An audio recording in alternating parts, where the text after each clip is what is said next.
दोस्तों नमस्कार, मेरा नाम अनिल सोलंकी है। मेरे यूट्यूब मंच लाउड जाट वॉइस में आप सबका स्वागत है। दोस्तों, किराएदार के मकान मालिक बनने की कहानियाँ आपने बहुत सुनी होगी, लेकिन किराएदार किसी गांव का सरपंच बन जाए, ये कहानी आज मैं आपको बताऊंगा। आज आपको बताऊंगा कि जब भी कोई बाहर का आदमी आकर कहीं पर बसता है तो वो उस जगह का मालिक कैसे बनता है। दिल्ली के एक गांव की आपको कहानी सुनाता हूँ। उस गांव के अंदर आसपास खेतों में नई नई कॉलोनी कटनी शुरू हुई थी। लोगों के पास पैसा आना शुरू हुआ, ज़मीन बिकनी शुरू हुई, बाहर से आके लोग वहाँ पर बसने लगे। तो एक आदमी उस गांव के जो चौधरी थे, जिस गांव की ज़मीन में कॉलोनी कट रही थी, वहाँ रोज़ हुक्का पीने आता। उसी जिस बिरादरी का गांव था, उसी बिरादरी का वो आदमी भी था। उसने उस गांव की ज़मीन में आके 100 गज का प्लॉट ख़रीदा था और वहाँ पे 2 भैंसें बांध के दूध बेचता था। तो गांव वाले भी उसकी बड़ी इज्जत करते थे कि चलो गरीब आदमी है, आकर हमारे गांव में बसा है। तो वहाँ पे वो हुक्का पीता था। एक दिन उसने अपनी मजबूरी बताई कि दूध बेचने से मेरा गुजारा नहीं होता, अगर मेरे को 2 किले यानी 2 एकड़ ज़मीन आप लोग किराए पे दे दे, उगाई बटाई पे दे दे, तो मेरे बच्चे पल जाएंगे। तो गांव वालों ने दया करके उसको 2 क्या 3-4 एकड़ ज़मीन किराए पे दे दी, उगाई बटाई बोलते हैं। उसके बाद उस गांव में सरपंची के इलेक्शन आए। गांव उस समय तक वो एमसीडी यानी नगर पालिका के अंदर नहीं आया था, नगर निगम के पंचायत के अंदर ही था। तो उस आदमी ने जाके सरपंची के चुनाव में अपना फार्म भर दिया। गांव के लोग दंग हो गए कि जो आदमी आके हमसे यहाँ पे बैठ के और अपनी गरीबी का बखान करता था, वो आदमी आज हमारा सरपंच बनेगा, बाहर का आदमी। लेकिन कॉलोनी में वोट ज़्यादा हो गई थी, उसने चुनाव भी जीत लिया और फिर गांव के आदमी उसके आगे हाथ जोड़ के अपने काम करवाने के लिए खड़े रहते थे। तो आप लोग कहेंगे कि इतनी लंबी चौड़ी बात बताने का मेरा मकसद क्या है। अभी बता देता हूँ मेरा मकसद क्या है। जो भाई अभी चैनल से जुड़े हैं वो चैनल को सब्सक्राइब करें, वीडियो को लाइक और कमेंट करें तथा अपने ग्रुप में ज़रूर शेयर करें। 1984 के अंदर राजीव गांधी की सरकार इस देश में बनी 415 सीटों के साथ, 45% वोट के साथ राजीव गांधी को ऐसा प्रचंड बहुमत मिला कि सारे विपक्षी दलों ने देखा हमारी तो दुकान बंद हो गई, अब हमको जाके परचून की दुकान खोल के और अपने गांव में बैठ के हमको परचून बेचना चाहिए। ऐसी निराशा की भावना विपक्षी दलों में आ गई थी। उनको लगता था कि हम ज़्यादा से ज़्यादा राजीव गांधी की कितनी सीटें घटा देंगे, 100-200, फिर भी सरकार तो उसी की रहेगी। 415 सीटों का बहुमत है। तो इस सारी निराशा के बीच में एक नेता था हमारे देश में जिसका नाम था ताऊ देवीलाल। ताऊ देवीलाल ने विपक्षियों को ये कहा कि आप लोग निराश ना होइए, मैं इस प्रचंड बहुमत वाली सरकार को 2-3 साल का समय दीजिए, इसको पलट के दिखाऊंगा। 1987 में हरियाणा के अंदर विधानसभा चुनाव की घोषणा हुई।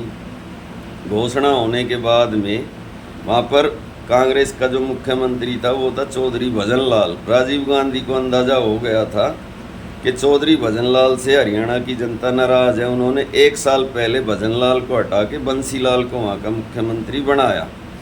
उसके बाद चौधरी देवीलाल ने हरियाणा में घूमना शुरू किया, एक माहौल बनाना शुरू किया और माहौल बन भी गया। सबको ये अंदाज़ा हो गया था कि कांग्रेस यहाँ चुनाव हारने वाली है। तो जब ये सारा घटनाक्रम हो रहा था तो भारतीय जनता पार्टी के एक नेता होते थे डॉक्टर मंगल सेन, और भारतीय जनता पार्टी की उस समय हरियाणा में स्थिति ये थी कि 1 MLA जीत के आए या 2 या ज़्यादा 3 या 4, इससे ज़्यादा नहीं, वो भी अम्बाला जैसे शहरों में। तो डॉक्टर मंगल सेन हवा का रुख भाप के चौधरी देवीलाल से मिलने उनके घर पे गए, और जिस समय वो वहाँ पे गए तो चौधरी देवीलाल के बड़े बेटे ओम प्रकाश चौटाला भी वहीं पर बैठे उनकी बातें सुन रहे थे। तो डॉक्टर मंगल सेन ने चौधरी देवीलाल को बोला कि चौधरी साहब, आप हमको अपना भाई समझे और इस विधानसभा चुनाव के अंदर आप हमको अपने गठबंधन में शामिल करके 10 सीटें लड़ने के लिए दे दे तो हम आपकी ज़िंदगी भर आभारी रहेंगे। तो चौधरी देवीलाल ने उनको कहा, आप हमारे बड़े भाई हैं, हम आपको 10 नहीं 20 सीटें देंगे और आप फिक्र मत कीजिए, आप हमारे गठबंधन का हिस्सा हो। तो ये बातें सुनकर डॉक्टर मंगल सेन गदगद होते हुए उनके घर से निकल के चले गए। तो जब ये सारी बातें हो रही थी तो ओम प्रकाश चौटाला ने अपने पिताजी चौधरी देवीलाल को ये बात समझाई। बोला, पिताजी आप एक बहुत ही सरल हृदय व्यक्ति हो, एकदम सिंपल, आपको राजनीति की समझ नहीं है। राजनीति ऐसे नहीं होती जैसे आप करते हो। राजनीति में 2 और 2 कभी 4 नहीं होता है। आप जिन लोगों से गठबंधन कर रहे हो, ये वो लोग हैं जो जहर की फसलें बोएंगे हरियाणा में, आने वाली नस्लें उनको काटेंगी। तो चौधरी ओम प्रकाश चौटाला के बारे में कोई कुछ भी कहे, लेकिन इतना ज़रूर था कि वो मिट्टी को सूंघ के आने वाले मौसम की जानकारी दे देते थे, राजनीतिक मौसम की। तो चौधरी देवीलाल ने उनकी बात को अनसुना करते हुए उनको ये कहा कि बेटा ओम, इनके पास शहर का वोट है, हमारे पास गांव का वोट है, दोनों को मिला के एक अच्छा कॉम्बिनेशन बनेगा, शहर और गांव का भाईचारा बनेगा तथा हरियाणा की राजनीति में एक नया प्रयोग होगा। और ओम प्रकाश चौटाला की बात ना मान के चौधरी देवीलाल ने बीजेपी के साथ गठबंधन किया और वहीं से हरियाणा में नफरत की जो राजनीति है उसकी नींव उसी दिन पड़ गई थी। खैर, उस चुनाव में चौधरी देवीलाल ने कांग्रेस को वो करारी हार दी कि जो राजीव गांधी 415 का बहुमत लेकर फूला हुआ बैठा था गुब्बारे की तरह दिल्ली में, उसकी हवा एकदम से निकल गई। 90 में से 5 सीटें आई कांग्रेस की। और बात यहीं तक नहीं रुकी, उसके 87 के 2 साल बाद देश में लोकसभा का चुनाव हुआ। उस लोकसभा चुनाव के अंदर चौधरी देवीलाल ने एक न्याय रथ यात्रा की, पूरे देश में, पूरे भारत में घूमे, दक्षिण भारत, उत्तर भारत पूरे में घूम के एक ऐसा माहौल तैयार किया कि उस माहौल के अंदर राजीव गांधी की 415 वाला जो बहुमत था वो 195 पे आ गए, यानी उनकी पार्टी को लोकसभा में भी पराजित किया। चौधरी देवीलाल ने अपने लोक दल को उन्होंने जनता दल में मर्ज किया और जब प्रधानमंत्री बनने की बारी आई तो उन्होंने अपने सर का मुकुट उतार के विश्वनाथ प्रताप सिंह के सर पे रख दिया। ये बात मैं आपको पहले भी कई वीडियो में बता चुका हूँ। तो इतनी लंबी चौड़ी भूमिका बनाने का मेरा मकसद क्या है? मेरा मकसद ये है कि जिस भी पार्टी ने भारतीय जनता पार्टी के साथ गठबंधन किया उनका अस्तित्व खत्म हो गया, मिट्टी में मिल गई। इस देश के अंदर, महाराष्ट्र के अंदर बाला साहब ठाकरे से दबंग और हिक्कड़ नेता दुनिया में कोई नहीं हुआ। उसको टाइगर कहते थे। उसकी एक दहाड़ से ना अच्छे बड़े बड़े गैंगस्टर, माफिया, अंडरवर्ल्ड डॉन भी मूत देते थे। दाऊद इब्राहिम भी छोड़ के मुंबई भाग गया था। उनके एक इशारे पे पूरा मुंबई बंद हो जाता था, पूरा महाराष्ट्र बंद हो जाता था। आज उनकी पार्टी की क्या हालत कर दी भारतीय जनता पार्टी ने। उनका चुनाव चिन्ह छीन लिया, उनके सारे विधायक तोड़ लिए और एक वहाँ पे प्रॉक्सी नकली शिवसेना बना के खड़ी कर दी। उनका चुनाव चिन्ह भी उस नकली शिवसेना को दे दिया। अभी पिछली जो ये लोकसभा थी जिसमें नरेंद्र मोदी जी की 303 सीटें आई थी, उस लोकसभा के अंदर नरेंद्र मोदी जी ने मेरे ख्याल से सारे बिल जो पास करवाए, राज्यसभा में इनके पास अपना बहुमत नहीं था, उसमें 3 पार्टियों ने इनकी मदद की। नवीन पटनायक उड़ीसा वाले, जगन मोहन रेड्डी आंध्रा वाले और चंद्रशेखर राव तेलंगाना वाले, इन तीनों ने इसके अंदर राज्यसभा के अंदर इनके सारे बिल पास करवाया। तीनों की पार्टी ख़त्म हो गई। यानी भारतीय जनता पार्टी वो कोतरी है जिस डाल पे बैठेगी उस डाल को सुखा देगी और खुद हरी भरी रहेगी।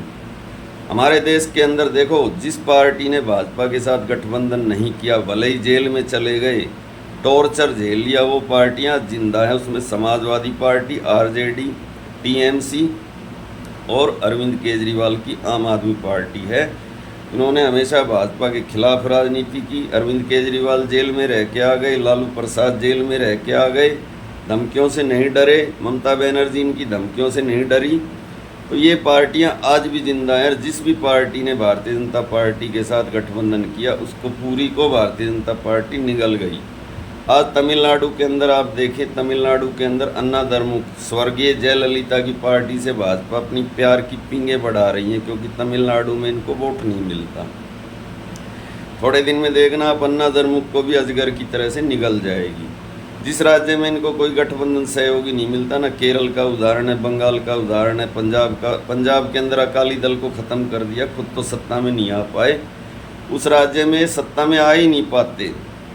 इनका सीधा साधा फार्मूला है, किसी क्षेत्रीय दल से दोस्ती करो, धीरे धीरे उसके काडर को अपने काडर में मिला लो, उसके वोट बैंक को धीरे धीरे अपना वोट बैंक बना लो। इसके अलावा भी दिल्ली में जो अन्ना का आंदोलन 2011, 12, 13 में चला था, उस आंदोलन की सच्चाई भी ये है कि अन्ना आंदोलन को चलाने वाला भी आरएसएस था।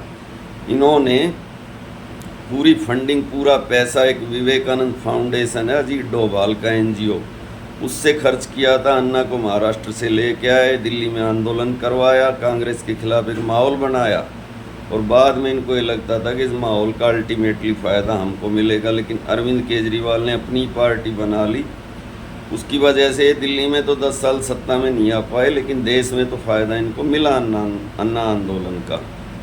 तो ऐसे ही इन्होंने हरियाणा के अंदर जब ये 2014 में सत्ता में आए, तो वो तो पहला चुनाव तो जनता ने इनको जितवाया था कि चलो एक बार इनको भी देख लेते हैं।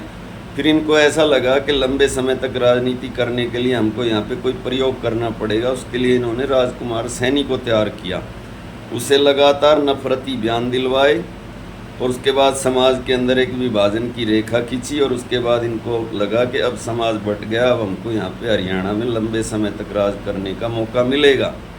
आप मुझे एक बात बताएं, जो पार्टी काम करेगी वो अपने काम पर वोट मांगेगी।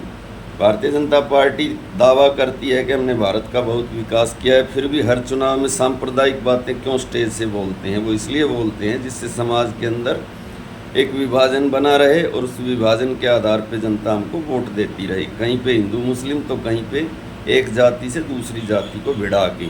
तो भाइयों, आज का वीडियो कैसा लगा कमेंट करके ज़रूर बताएं। जो भाई नए अभी चैनल से जुड़े हो, चैनल को सब्सक्राइब करें, वीडियो को ज़्यादा से ज़्यादा अपने ग्रुप में शेयर करें, लाइक करें और कमेंट करें।